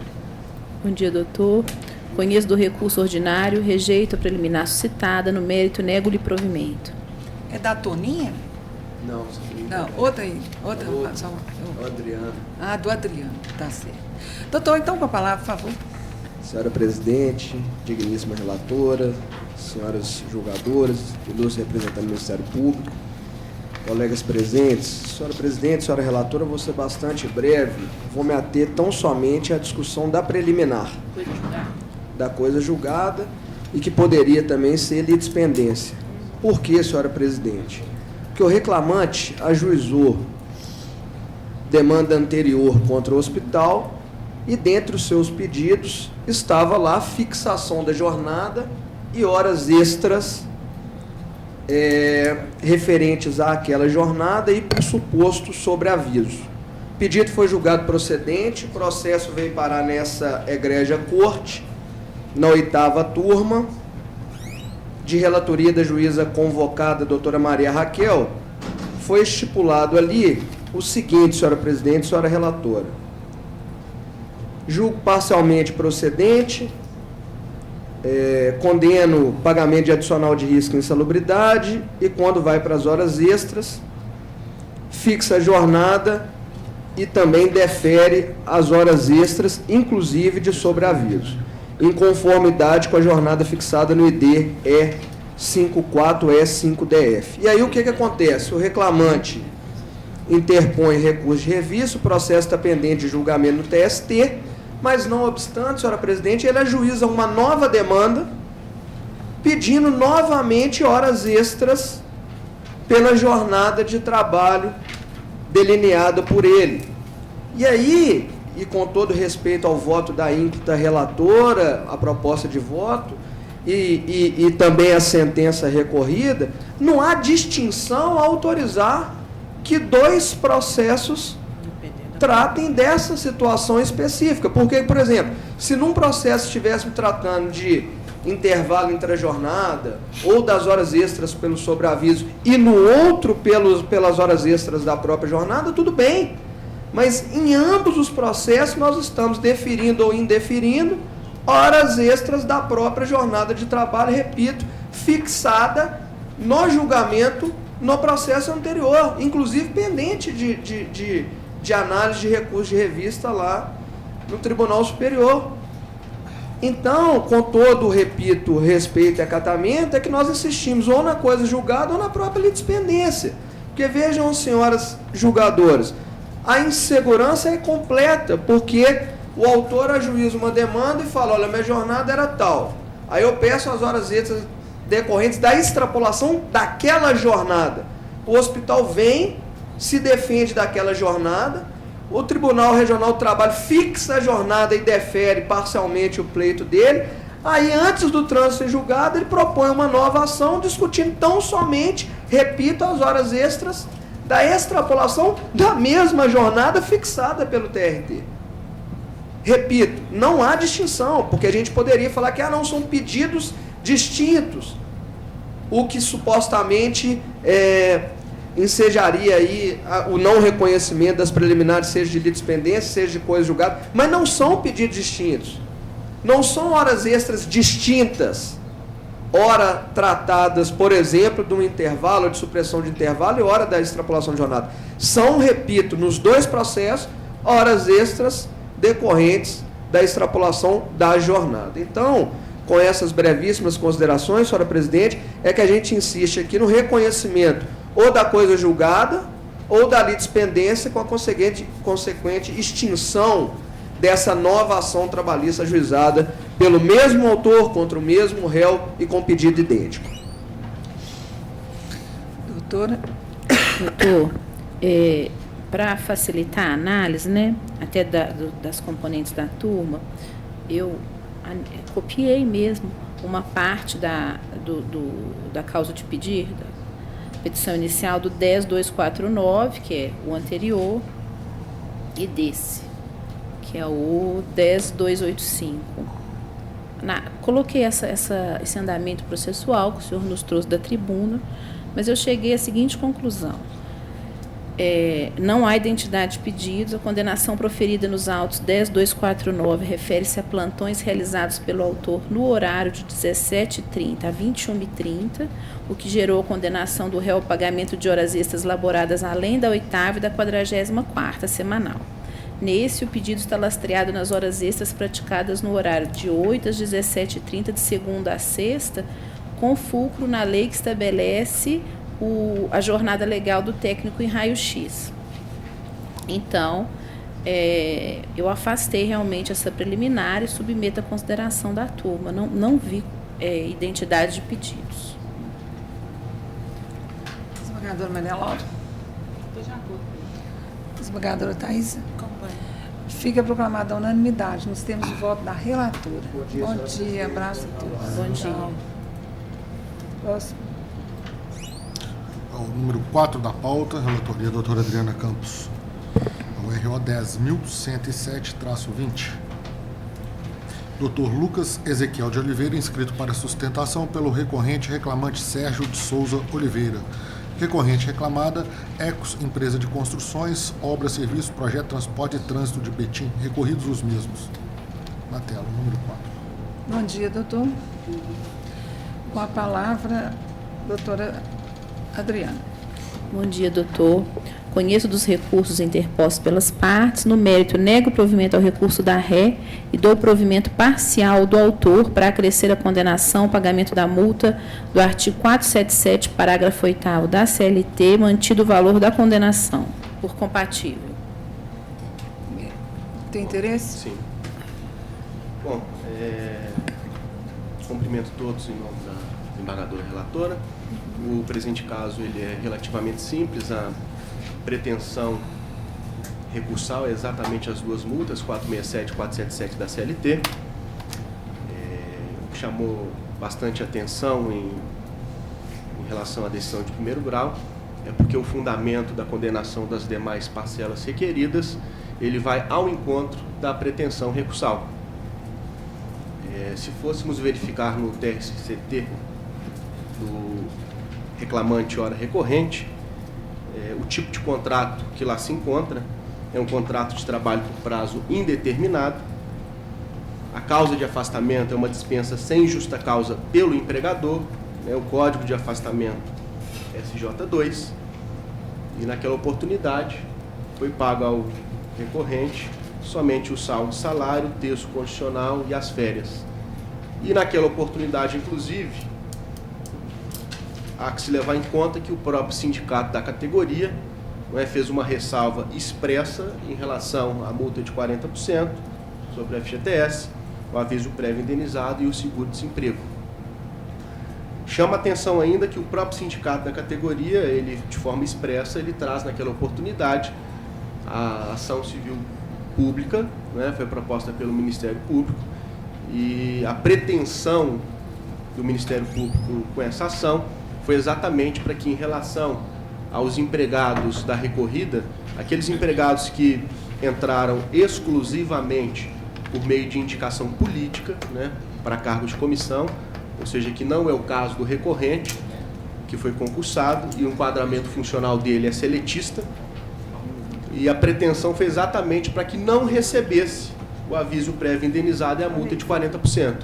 Ocorre que nesse mesmo processo, por meio de liminar, o caso do recorrente, ele foi excepcionado, ou seja, liminar de forma expressa, diz que nos casos daqueles que são concursados, que é o caso do reclamante hora recorrente, haveria sim que pagar tanto a multa de 40% quanto o aviso prévio indenizado. Então a própria decisão liminar do juiz nessa ação civil pública, ela torna essas parcelas de natureza incontroversa. Quando a gente passa para a análise da decisão aqui da juíza, a decisão de primeiro grau, eu peço licença para ler a fundamentação, e lá pelas tantas ela sim diz: por todo exposto, não resta dúvida de que o reclamante, em 19/12/2016, foi imotivadamente dispensado pela reclamada e, na condição de empregado público, regido pela CLT, faz jus ao aviso prévio e à multa de 40%. Então, a própria fundamentação da juíza, ela deixa claro que essas parcelas eram, de fato, de natureza incontroversa. E, dessa forma, por ser de natureza incontroversa, elas deveriam ter sido pagas e, inclusive, na primeira sentada, sob pena de pagamento da multa que ora se pleiteia. Há que se fazer uma ressalva que, em relação à tese da recorrida, em relação à notificação judicial, de forma muito oportuna, foi justificada na sentença que essa notificação judicial ela serviu exatamente para assegurar o direito individual desse recorrente de ter seu contrato de trabalho rescindido sem justa causa por iniciativa da empregadora. Então, o que a gente tem, tanto pela documentação do processo, quanto pela própria fundamentação, que vai ao encontro da tese do objeto desse recurso, é que essas parcelas elas eram de natureza incontroversa e deveriam ter sido pagas quanto da dispensa. E a gente tem que a reclamada, sobretudo pela decisão do juiz, inclusive essa decisão liminar, ela de forma consciente, de forma proposital, ela deixa de pagar as verbas que eram devidas ao recorrente. Ou seja, não existia nenhum tipo de controvérsia em relação às parcelas. Na verdade, essa suposta controvérsia ela foi criada de forma proposital, de forma intencional, e há que se dizer que até de forma lesiva ao reclamante. Então, o que se pretende é, com a própria fundamentação da sentença que condenou para pagar o aviso prévio indenizado, a multa de 40%, as devidas guias, com essa própria fundamentação, que essa egrégia turma dê provimento ao recurso do recorrente, de forma que se julgue procedente tanto a multa do 477 quanto a multa também do 467 da CLT. É o que se requer. Doutora? Doutora, eu entendi a argumentação do senhor, mas a dispensa em si, ela é controversa, porque houve discussão sobre a ruptura contratual, se ela foi por iniciativa do empregador ou não. Quando a juíza conclui não há dúvida que resta direito ao pagamento do aviso e do fundo, é porque ela, a partir do silogismo lá que a gente faz para julgar, chegou à conclusão que, sem dúvida, era dispensa imotivada. Mas eu entendo que realmente houve discussão quanto às parcelas, na medida em que a própria ruptura, a iniciativa da ruptura contratual não vamos dizer assim, clara, né? Teve discussão quanto à ruptura em si, de maneira que eu acho que não é devida a multa do 467, já do 477, sim, porque ela é objetiva, atrasou no pagamento das verbas rescisórias. Então, eu mantenho o voto, presidente. Doutora Maria Laura? Eu estou concordando, presidente, pelo seguinte: a controvérsia impede o deferimento da multa do 467. É do 477, a relatora já está deferindo. E a sentença acentuou bem o motivo da controvérsia. Houve até uma ação ajuizada na terceira vara de Betim sobre pedido de demissão do reclamante. Então, houve até essa controvérsia a respeito do encerramento do vínculo. Então, nesse caso, o fato da juíza ter concluído que houve notificação judicial do reclamante, enfim, a controvérsia é evidente pelo que a sentença colocou, e eu tive a oportunidade de examinar esse processo, porque estou votando nele. Então, por esse motivo, a sentença indeferiu a multa do 467. Indeferiu corretamente. E deixou de deferir a do 477, e que agora está sendo, é o reparo que está sendo feito aqui pela turma. Muito bem, eu não então, voto. Estou concordando. Eu não voto, doutora Thais. Acompanhe. Fica proclamada a unanimidade, nós temos o voto da relatora. Bom dia. Tem outro? Tem outro? Não. Bom dia. Outro. Processo número 2 da pauta. Agravo de petição 10.023-15. Dr. Bruno Pontes, inscrito para sustentação, pelo agravante reclamado Bruno Leonardo Almeida de Oliveira, Lava Jato. Agravado reclamante Júnior César de Souza Costa. Agravante reclamado. Bom dia, doutor. Com a palavra, a doutora Adriana, relatora. Bom dia, doutor. Conheço do agravo de petição, no mérito nego-lhe provimento. O senhor tem a palavra. Bom dia, senhora presidenta. Bom dia, nobres julgadoras. O presente recurso trata-se de um agravo de petição que desafia a sentença de embargo de execução que não conheceu do incidente por preclusão no bojo da norma do parágrafo 2º do artigo 879, por não ter impugnado os cálculos quando instado a se manifestar. Ocorre, excelência, que os cálculos homologados pelo juízo ultrapassam a coisa julgada formada nos autos. Nós pautamos também pela inaplicabilidade da norma do parágrafo 2º, porque a exegese da norma, ela indica que, elaborada a conta líquida, serão as partes intimadas a impugnar. Nós entendemos que o objetivo do legislador foi que não se prolongasse a discussão sobre os cálculos, uma vez que não foi formado contraditório. Porém, no caso dos autos, a agravante apresentou cálculos de liquidação, formando assim a divergência com os cálculos da reclamante. A ofensa da coisa julgada, no entanto, é a ofensa maior por se tratar de norma constitucional e direito fundamental esculpido no artigo 5º, inciso 36 da Constituição. Na sentença, o douto julgador de primeira instância deferiu ao reclamante a integração de R$ 1.000 mensais, fundamentado no depoimento pessoal do próprio reclamante, que indicou no seu depoimento pessoal o valor de R$ 1.000. No entanto, nos cálculos do reclamante, os cálculos homologados pelo juízo, constam os valores de R$ 1.200 e R$ 1.100 nos 2 períodos contratuais, portanto, além do deferido na sentença. Também inclui o reclamante os valores a título de reflexo em FGTS, mais 40%, também não deferido no julgado. Então, excelência, o que se pede aqui nesta via recursal não é analisar a metodologia dos cálculos, mas o respeito à coisa julgada formada nos autos. É isso, pede pelo provimento do recurso. Doutor Adriano? Doutor presidente, nesse caso aqui, eu apliquei o 879, parágrafo 2º, que é claro, né, que é expressivo a respeito da preclusão. E a análise dos autos, eu mencionei aqui expressamente, tem o despacho de D5 é D5D1. O juiz determinou a intimação das partes para que se manifestassem em 10 dias e apresentassem os cálculos de liquidação. Então, ato contínuo, as partes apresentaram, ato contínuo, o juiz determinou a intimação das partes para que impugnassem os cálculos apresentados, também explicando a questão da preclusão. O autor apresentou a impugnação à conta, ao passo que a reclamada quedou-se inerte. Então, nesse sentido, não há como fugir da literalidade do artigo, no meu entendimento, data vênia, do artigo 879, parágrafo 2º, porque senão a execução não anda. Então, eu mantenho o voto. Muito bem, desembargadora Maria Laura. Estou de acordo. Desembargadora Thaísa. Acompanho.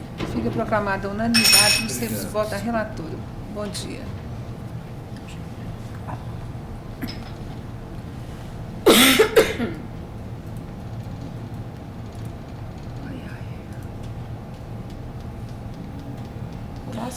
Próximo é o processo número 19 da pauta. 2 últimas sustentações que temos hoje. A primeira delas é o 19 da pauta, relatoria da doutora Adriana Campos. Agravo de petição 10.617-20, agravante Centro de Hospedagem e Medicina Integrada. Agravado Rejane Ribeiro Cansado. Doutor Isaac Zaguri pelo agravante reclamado. Naquele dia. Não, o meu é semana. Não. O meu já foi 17. Bom dia, doutor. Com a palavra, por favor. Eu acho que falei uma semana em relação. Deixa eu só. Eu li a conclusão, doutor. Eu pensei que o senhor ia começar a sustentação. Na verdade, eu queria agradecer. É verdade, a minha não é amanhã, não. Não, a minha não é amanhã. Eu tive uma vez, a minha não é amanhã, não. Caso não conseguisse chegar, Claro. então não houve necessidade. É por isso que eu não vou fazer o Mas a minha intenção primeiro era apenas agradecer a atenção costumeira dessa igreja para com os advogados. Nada mais. Pode falar? Pode. Conheço do agravo, no mérito do provimento, para excluir a multa em razão dos embargos protelatórios. Atende, né? Atende? Desembargadora Maria Laura? De acordo. Desembargadora Thaísa? De acordo. Proclamada a unanimidade nos termos do voto da relatora. Muito agradecido, excelência, é uma honra, um prazer, uma Prazer alegria nosso. estar aqui. Obrigada. Nossa, deu tudo certo. Prazer é nosso. Obrigado pelo trabalho. Bom dia. Tchau, bom dia. Prazer em ver. Igualmente. Próximo. O processo número 4 da pauta, RO 41 da pauta. 41 da pauta é o 125-100. Ele não estava... Inscrição hoje, na data né? de hoje. Dr. José Oswaldo da Silva, inscrito. 41? 46. 46? 46. Sérgio de Souza e Ecos? A gravada reclamante é Maria Cleidiana de Cruz Cardoso. 41. 46. Eu não acho, não. É porque ele está lá em cima com Ele já está aqui com o fonezinho, Ah, já tá. está feita o registro da presença do Dr. José Oswaldo da Silva. Muito bem. Sustentará pela gravada reclamante. É o senhor? O senhor se importa de colocar a beca, doutor?